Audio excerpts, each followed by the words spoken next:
suis ravie de vous retrouver aujourd'hui pour une toute nouvelle vidéo, un maquillage de déesse grecque. Pour commencer, j'applique comme base un fard blanc sur la paupière mobile et juste sous l'arcade sourcilière pour intensifier mes fards. J'applique un fard jaune bien pigmenté sur la paupière mobile et ensuite j'ajoute un scotch pour faire un maquillage le plus précis possible. J'ajoute à présent sur la paupière mobile, juste par-dessus la couleur jaune, un fard doré. Je travaille le creux de paupière, je vais pour cela utiliser un fard orangé mat. J'intensifie avec un fard marron. J'applique à présent mon fard de transition, un doré bronze. Comme le maquillage est un jeu d'estompage et d'intensification des couleurs, je viens rajouter un petit peu de matière dans mon creux de paupière et j'étire bien vers l'extérieur de l'œil. J'intensifie encore davantage avec un fard chocolat.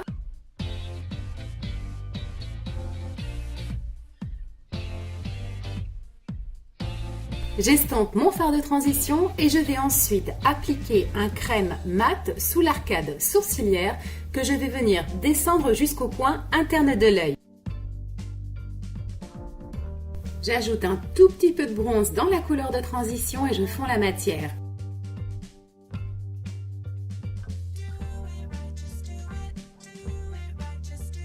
J'imagine ce personnage de déesse grecque avec vraiment l'emphase sur les yeux, c'est pour ça que j'insiste beaucoup pour pouvoir bien sculpter le regard. J'applique mon eyeliner noir. C'est le moment de retirer le scotch car je suis plus à l'aise pour faire ma virgule, mais vous pouvez tout à fait le laisser en place pour l'utiliser comme guide.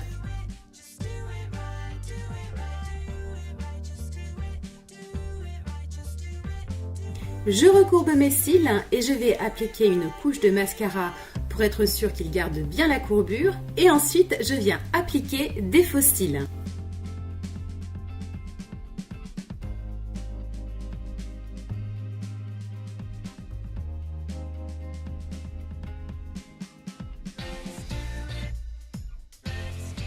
Je vais travailler les cils et les faux cils avec du mascara pour ouvrir le regard au maximum. Pour renforcer le côté lumineux de ce maquillage, je vais appliquer un liner à paillettes dorées par-dessus mon liner noir. Je vais également répartir les paillettes sur le tout début du maquillage de la paupière mobile. Je redéfinis les sourcils pour leur donner une jolie ligne. Maintenant, je vais continuer de travailler le regard en appliquant de l'anti-cerne au doigt et à l'éponge.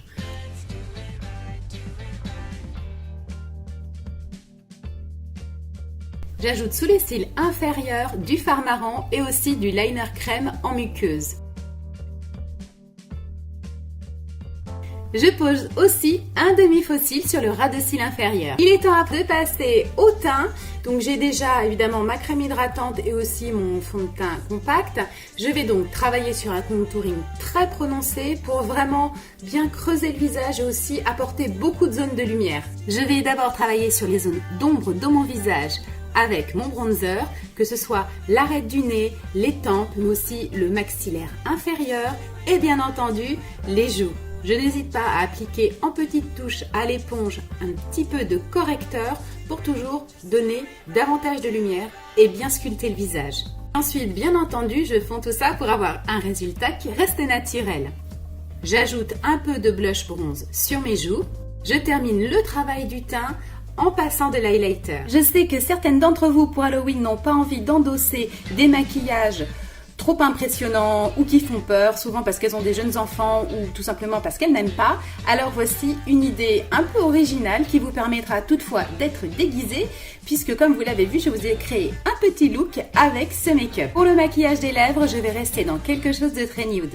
J'applique un crayon sur l'ensemble des lèvres pour neutraliser leur couleur. Et ensuite, je vais tout simplement venir tapoter de l'highlighter au centre de mes lèvres, donc pour apporter un petit peu de volume et de brillance, et du bronzer pour respecter les couleurs de l'ensemble de mon maquillage. Pour casser l'effet poudre, je viens rajouter au doigt un petit peu de mon Gloss Perfect Nude. Voilà, ce maquillage est déjà terminé.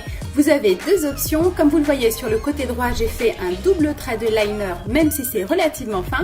Et sur le côté gauche, je vous ai proposé une virgule unique. À vous de voir ce que vous préférez. Au sujet du look, rien de plus simple. Recycler tout simplement un vêtement dans des tons très clairs. J'ai opté pour une petite robe blanche et j'ai misé sur un accessoire homemade, la couronne de laurier grec. Je proposerai très prochainement un tuto pour la réaliser facilement. J'espère que ce sujet vous a plu. Bien entendu, je vous invite à liker la vidéo et surtout à la partager auprès de vos contacts sur les réseaux sociaux.